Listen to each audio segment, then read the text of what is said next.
नमस्कार, मी ऐश्वर्या पेवाल आणि तुम्ही पाहताय लोकमत ऑक्सिजन। आपण सगळेच सोशल मीडियाचा वापर करतो। खरं तर तुम्ही हा जो व्हिडिओ पाहताय तो देखील तुमच्या सोशल मीडिया हँडलवरतीच पाहताय। पण आजचा विषय गरजेचा आहे आणि महत्त्वाचा आहे। का माहिती आहे? कारण की तो सोशल मीडिया विषयी आहे। सोशल मीडियावरती आपले सगळ्यांचे अकाउंट आहेत। आपण कितीतरी मित्रमैत्रिणी बनवतो, ओळखीचे पण असतात, अनोळखी व्यक्ती देखील असतात। आपण आपली कम्युनिटी, आपलं कनेक्शन बनवण्याचा इथे प्रयत्न करत असतो। आपली सोशल लाईफ ही कशी मेंटेन ठेवता येईल ह्याकडे बरीच जण लक्ष देत असतात। तर आजच्या व्हिडिओमध्ये आम्ही तुम्हाला 5 अशा महत्त्वाच्या टिप्स देणार आहोत जे तुम्ही रोजच्या रोज फॉलो करणं खूप जास्त गरजेचं आहे।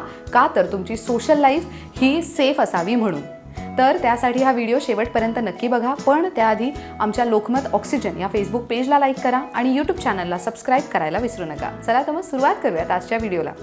आपण सगळे सोशल मीडियावरती आपले अपडेट्स देत असतो। बऱ्याच जणांना अगदी 5-5 मिनिटावर ते काय करतायत त्या गोष्टीचे देखील अपडेट्स टाकायला आवडत असतात। कधी तर ते लोकेशन टाकत असतात, कुठे फिरतायत ते टाकत असतात, काय खातायत ते टाकत असतात सोशल मीडियावर, किंवा तर त्यांचे मित्रमैत्रिणी त्यांचे फोटोज शेअर करून, मीम्स शेअर करून टॅग करत असतात एकमेकांना। एकंदरीत काय तर तुमचं कनेक्शन तिथे वाढतंय, पण काही गोष्टी खरंच खूप जास्त गरजेच्या आहेत। आता त्या गरजेच्या गोष्टी कोणत्या? तर पहिली महत्त्वाची गोष्ट म्हणजे जर तुमचं प्रोफाईल ओपन असेल तर त्याला प्रायव्हेट ठेवण्याचा प्रयत्न करा। फक्त तुमच्या ओळखीतली लोकं त्या अकाउंटमध्ये येऊ शकतील तेवढी सिक्युरिटी मेंटेन करा। कोणती लोकं तुमच्या पोस्टवरती कमेंट करू शकतील, कोणती लोकं ते शेअर करू शकतील, काय काय ते करू शकतील, म्हणजे बाहेरचे जे तुमचे अनोळखी लोक आहेत ते काय करू शकतील, ते सगळी प्रायव्हसी सेटिंग ते तुमच्या हातात असते। तर त्यामुळे ती प्रायव्हसी सेटिंग मेंटेन करण्याचा प्रयत्न करा। बऱ्याचदा काय होतं तर आपण आपली प्रोफाईल ओपन ठेवतो जेणेकरून समोरच्याला असं प्रोफाईल बघितल्यावर वाटेल की अरे वा किती छान आहे प्रोफाईल, म्हणजे व्यक्ती खूप छान करते, पण ते कधी कधी खूप घातक ठरू शकतं। त्यामुळे प्रोफाईल प्रायव्हेट ठेवण्याचा प्रयत्न करा। जशी आपली पर्सनल लाईफ प्रायव्हेट असते त्याचप्रमाणे सोशल लाईफ म्हणजे अगदीच सगळं सोशल करण्याची खरंच गरज नसते। सोशल लाईफमध्ये पण तुम्ही तेवढी प्रायव्हसी मेंटेन नक्कीच करू शकता। दुसरी महत्त्वाची गोष्ट ती म्हणजे तुम्ही तुमची जी पर्सनल इन्फॉर्मेशन आहे, म्हणजे तुमचं नाव, तुमचं आडनाव, तुमचं बरेच जण त्यांच्या नावांमध्ये पण बदल करून युजर नेम ठेवत असतात। बरेच जण काही सोशल मीडियावरती चांगलं करण्याचा प्रयत्न करत असतील, इन्फ्लुएन्सर्स असतील, ते सुद्धा त्यांची त्या पद्धतीने प्रोफाईल मेंटेन करत असतात। तर अशा वेळेला स्वतःची प्रोफाईल मेंटेन करताना महत्त्वाची गोष्ट, काळजीपूर्वक ती गोष्ट पाळणं गरजेचं आहे। ती म्हणजे तुम्ही तुमची इन्फॉर्मेशन, पर्सनल इन्फॉर्मेशन अगदी सोशलाइज करू नका, जाणून बुजून लोकांपर्यंत पोहोचवू नका। तुम्ही कुठे राहता, काय करता, कुठे शिकलात, काय करताय, कुठे नोकरी करताय, किंवा तुमचे नातेवाईक कोण आहेत, ह्या सगळ्या ज्या गोष्टी आहेत ना, हे कधी कधी पर्सनल असणं खूप जास्त गरजेचं असतं। का तर कधी कधी तुमचे जे वेल विशर्स असतील किंवा तर ज्यांना तुम्ही आवडत नसाल, हे दोघे पण कधी ना कधी तुमच्या या पर्सनल इन्फॉर्मेशनवर अटॅक करू शकतात। शिवाय हॅकर्स असतातच। तुमचे जे पासवर्ड्स आहेत ना, ते पासवर्ड्स आपल्याला सगळ्यांनाच माहिती आहे की काही जणांना ही सवय असते की त्यांच्या नावावरनं किंवा तर त्यांच्या बर्थ डेटवरनं, त्यांच्या जन्मतारखेवरनं ते लोक पासवर्ड ठेवत असतात। काही जण तर त्यांचे मोबाईल नंबर आणि जीमेल आयडी देखील शेअर करत असतात। त्यावरनं देखील हॅकर्स तुमचे पासवर्ड लगेचच ग्रॅब करू शकतात। तर त्यामुळे तुमची पर्सनल इन्फॉर्मेशन लिमिटेड असणं गरजेचं आहे। सो त्यामुळे अगदीच जाणून बुजून सगळं काही सोशल मीडियावर टाकणं बंद करा। तिसरी आणि महत्त्वाची गोष्ट, आपण कुठेही जात असलो, कुठेही फिरत असलो, कुठे फिरायला जात असू किंवा तर कोणासोबत तरी मज्जा मस्ती करतोय तर आपण अपडेट देतो, द्यावे, चांगली गोष्ट आहे। पण ते कूल दिसण्याच्या नादात ना आपण काय करतो माहिती आहे, आपण आपले लोकेशन शेअर करतो। लोकेशन शेअर करण्याचे फायदे अनेक आहेत, पण गैरफायदे करून घेणारी लोकं देखील भरपूर आहेत आपल्या आजूबाजूला।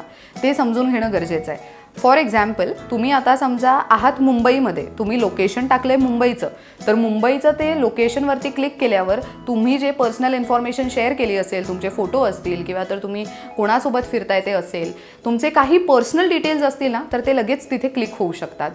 तुम्ही तिथे होतात हे त्या व्हेन्यूवरती फिट होऊन जातं। त्यामुळे जर तुम्ही लोकेशन शेअर करताय आणि लोकेशन सतत टाकून तुम्ही अपडेट्स देण्याचा प्रयत्न करताय, तर ही सवय मोडा, ही चांगली नाही आहे। तुम्ही फोटो टाका पण लोकेशन टाकणं टाळा। कधी कधी ते आपल्यासाठी घातक ठरू शकतं। कोणी तुमचा पाठलाग करत असेल किंवा तर कोणाला असं वाटत असेल की मला जाणून घ्यायचं ही व्यक्ती आत्ता कुठे आहे, तर त्या व्यक्तीला तुम्ही जर लोकेशन शेअर करत असाल, म्हणजे सोशल मीडियावरनं टॅग करत असाल लोकेशन, तर त्या व्यक्तीला सहज समजणार आहे की तुम्ही कुठे आहात आणि कोणासोबत आहात। तर तेवढी प्रायव्हसी देखील मेंटेन करणं गरजेचं आहे आपल्यासाठी। चौथी गोष्ट, जर तुमचं बिझनेस अकाउंट असेल, अलीकडे बऱ्याच जणांचे बिझनेस अकाउंट आहेत, बऱ्याच जणांचे ओपन प्रोफाईल्स असतात, तुमचं जर प्रोफाईल ओपन असेल तर ठीक आहे, चांगली गोष्ट आहे की तुम्ही सोशलाईज करण्याचा प्रयत्न करताय, काहीतरी चांगलं करण्याचा प्रयत्न करताय, तुमचे फॅन फॉलोअर्स वाढवताय. पण त्याचबरोबर हे गरजेचं आहे की तुमच्या प्रोफाईलला कोण व्हिजिट करतंय, कोण तुम्हाला फॉलो करतंय, कोण नाही करत आहे, कोण तुम्हाला कशा पद्धतीने मेसेजेस करतंय, कोण तुमच्या पोस्टवरती कसे कमेंट करतंय, ह्याकडे देखील बारकाईने लक्ष देणं गरजेचं असतं. नुसतं प्रोफाईल ओपन ठेवणं आणि फॉलोअर्स वाढवणं हे कधीतरी तुम्हाला महागात पडू शकतं. त्यामुळे जर तुम्ही प्रोफाईल ओपन ठेवताय किंवा तर बिझनेस प्रोफाईल आहे, तर तुमची टार्गेट ऑडियन्स काय आहे, तुम्ही त्या टार्गेट ऑडियन्सपर्यंत पोहोचताय का, तुमचा बिझनेस मुळात त्या लोकांपर्यंत पोहोचताय का, ह्याकडे लक्ष द्या. लोक तुमच्या पोस्टवरती काय कमेंट करतायत, पॉझिटिव्ह आहे की निगेटिव्ह आहे, तुम्हाला पर्सनल मेसेजेस करत असतील तर ते कसे मेसेजेस करतायत, ह्यावर एकंदरीत आपल्याला अंदाज येतो की तो व्यक्ती कसा आहे किंवा तर त्या व्यक्तीला आपल्याकडनं काय हवं आहे किंवा तर ते खरंच आपल्यासाठी योग्य आहे की नाही. तर त्या गोष्टीकडे देखील बारकाईने लक्ष द्या जर तुमचे प्रोफाईल ओपन असतील किंवा बिझनेस अकाउंट असतील तर. पाचवी आणि महत्त्वाची गोष्ट, तुमची सोशल लाईफ ठेवण्याचा प्रयत्न करा. पर्सनल लाईफ आणि सोशल लाईफमध्ये ना एक बारीकशी अशी, म्हणजे ते म्हणतात ना ग्रे लाईन, तसं आहे ते मेंटेन करण्याचा प्रयत्न करा. का माहिती आहे, कारण की सोशल लाईफ कधी कधी आपल्या पर्सनल लाईफवरती खूप जास्त हानिकारक ठरू शकते, आपले पर्सनल रिलेशन्स खराब करू शकते. आपल्या आयुष्यातल्या बरेचसे सिक्रेट्स असतात, ते जर आपण सोशलाइज करायला गेलो तर मुळात आपण सगळेच कुठे ना कुठेतरी आपल्या प्रत्येकाच्या पर्सनल लाईफला डिस्क्लोज करतोय आणि सगळ्यांना ही संधी देतोय की या आणि आमच्याविषयी बोला. तर ती संधी लोकांना देऊ नका. तुमचं पर्सनल लाईफ आहे ते पर्सनल लाईफ ठेवण्याचा प्रयत्न करा, सोशल लाईफ आहे ते सोशल लाईफ ठेवण्याचा प्रयत्न करा. ही माहिती तुम्हाला कशी वाटली ते आम्हाला कमेंट बॉक्समध्ये नक्की सांगा. अजून कोणत्या विषयांवर आम्ही व्हिडिओज करावे हे ते देखील तुम्ही आम्हाला कमेंट बॉक्समध्ये सुचवू शकता. लोकमत ऑक्सिजनच्या फेसबुक पेजला लाईक करा आणि यूट्यूब चॅनलला सबस्क्राईब करायला विसरू नका. पाहत रहा लोकमत ऑक्सिजन. कॅमेरामॅन आकाश जाधवसह ऐश्वर्या पेवाल, लोकमत, मुंबई.